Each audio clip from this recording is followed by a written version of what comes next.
অতিবৃষ্টি, উজানের পাহাড়ি ঢল এবং পাহাড় ও দেয়াল ধসে চট্টগ্রাম অঞ্চলের 4 জেলায় গত 5 দিনে নারী শিশুসহ 30 জনের মৃত্যু হয়েছে। চট্টগ্রাম পার্বত্য 3 জেলা ও সিলেটের হাওড় অঞ্চলের বিস্তীর্ণ এলাকা প্লাবিত হওয়ায় পানিবন্দী হয়ে পড়েছেন কয়েক লাখ মানুষ। রাঙামাটির বাঘাইছড়ি ও লংগদুর সঙ্গে সারা দেশের সড়ক যোগাযোগ বন্ধ রয়েছে। বিদ্যুৎ বিচ্ছিন্ন হয়ে পড়েছে কোনো কোনো এলাকা।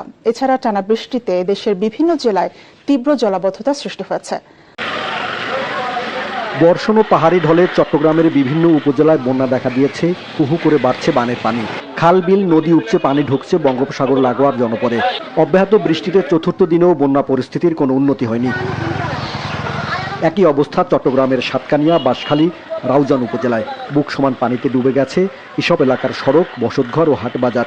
বসতবাড়ি ফেলে উঁচু দালানে আশ্রয় নিয়েছে পানিবন্দী মানুষ। শুকনো খাবার ও সুপেয় পানির সংকট দেখা দিয়েছে অনেক এলাকায়। অনেক অবস্থা খারাপ, সব আমার সব এখানে ছাড়তে হয়ে গেছে, সবকিছু ভাঙে চুরে শেষ। মানুষ বাড়িতে নাই, আপনার এখানে সবাই পানিবন্দী।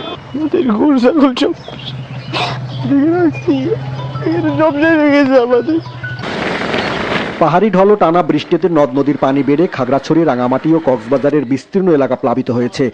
বিদ্যুৎ সরবরাহ বন্ধ রয়েছে অনেক এলাকায়। চরম দুর্ভোগে পাহাড়ের বাসিন্দারা। পাহাড় ধসে এ পর্যন্ত কক্সবাজারে 19 জন, চট্টগ্রাম ও বান্দরবানে 5 জন করে এবং রাঙামাটিতে প্রাণ গেছে 1 জনের। বাঁধ ভেঙে তলিয়েছে লোকালয়। কক্সবাজারের পেকুয়া, চকরিয়া ও মাতামুহুরী উপজেলায় পানিবন্দী প্রায় 1.5 লাখ মানুষ। পানিতে ডুবে প্রাণ গেছে 2 শিশুর।